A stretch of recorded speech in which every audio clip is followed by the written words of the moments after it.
Дали со вчерашната изјава на министерката за правда Рената Десковска дека нема да инсистира Катица Јанева да биде специјален јавен обвинител, се отвара можност да се постигне договор за законот за јавно обвинителство? Видете, на власта им требаше и на Рената Десковска и на сите останати повеќе од 6 месеци да сватат дека Катица Јанева работела лошо и нема капацитет да биде начело на СЈО.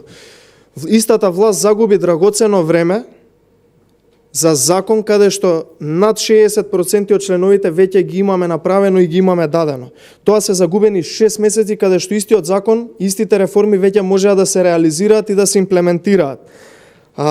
Десковска призна дека Катица Јанева практично нема капацитет да ја води таа институција и тоа што Катица Јанева нема да биде, односно не инсистира да биде начело на СЈО, не е доволно.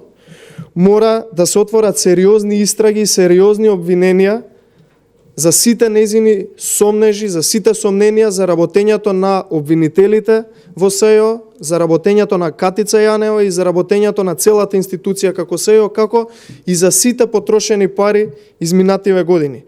Очекуваме власта ги свати посериозно не само вие, сите останати забелешки, да престане да губи време и да ги прифати сугестиите кои што верувајте дека се согласно европските закони и европските принципи. Согласно одредбите за човековите права на Советот на Европа. За жал, досега само ги прифаќа законот и принципите декларативно пред граѓаните, пред јавноста, пред меѓународната заедница, а не е испочитуван ниту еден од нив. Сега во моментов ВМРО ДПМН изработа наша сопствена верзија на законот за јавното обвинителство, според оние принципи кои што веќе ги имавме дадено до нив врз основа на меѓународните документи и стандарди, што ќе значи квалитет и што ќе значи еднаква правда за сите, а не селективна правда како што е сега. Тие стандарди не значат амнестија за никого. Единствено во моментов се бара амнестија за Катица Јанева, за нејзиното лошо работење и за нејзиното постапување без овластувањата кои што во моментов ги нема. И во делот на бомбите, како што спомна министерката Рената Десковска-Тренерска, вели може да се договориме, ние да подсетиме дека препораките на Советот на Европа се задолжителни за Република Македонија. Ако добро побара, одговорот е токму во тие препораки во делот за незаконски стекнатите докази. Кој бара амнестија за Катица Јанева? Па со самото тоа што се обидува да го направат по нивни стандарди законот СДСМ, бараат амнестија за нејзиното работење, Рената Десковска, Зоран Заев и сите останати, затоа што знаат дека има сериозни сомненија за извршен криминал и прекршување на законот, на кривичниот законник, токму во специјалното јавно обвинителство во изминативе години. Ние неколку пати сугериравме на тие сомненија, ние неколку пати сугериравме на милионски суми потрошени безпотребно, а еве гледаме дека нема никаков резултат и дека сето тоа било еден театар за исполнување на лични цели на СДСМ, на Зоран Заев и сите останати. Десковска кажа дека е спремна да преговара и за ваша верзија на законот. Дали ова значи дека посетна цена сака да стигне до датум на преговор? Сега кога е при... Повторно ќе кажам, неуспехот на власта за датумот за преговори е единствено нејзина вина, а ќе страдаат сите граѓани на Република Македонија. Ние веќе ги дадовме принципите и ги имаме повеќе од 60% од членовите за законот, за да може да се оформи тој закон, да се изгласа и потоа да се имплементира.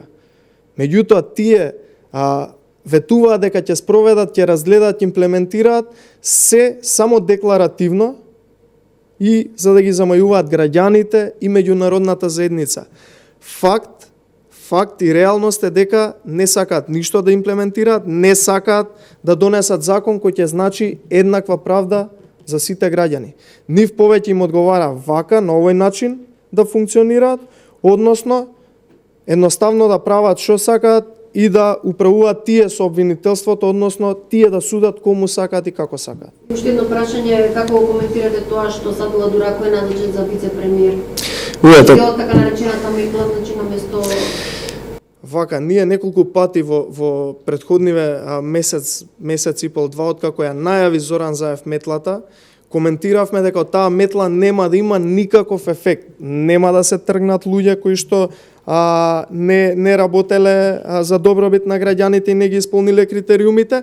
И ние споменавме дека за таа метла Зоран Заев единствено ја прави како театар пред граѓаните, односно да го амортизира целиот оној револт кој што го имаат граѓаните кон него. Сега видовме дека на вистина таа метла не се случи, дека едноставно има померување, односно еве во овој случај унапредување на функциите во владата за одредени луѓе за кои што самиот тој констатирал дека не работеле успешно, односно луѓе од неговата партија констатирале дека не оствариле успех, така да не би можел што повеќе да кажам, освен дека што побрзо се смени оваа власт, толку подобро за граѓаните да едноставно да се спасат од оваа неспособност која што владее во државата. А нормално е тоа на државата ја враќа 10 чекори назад наместо да ја води напред.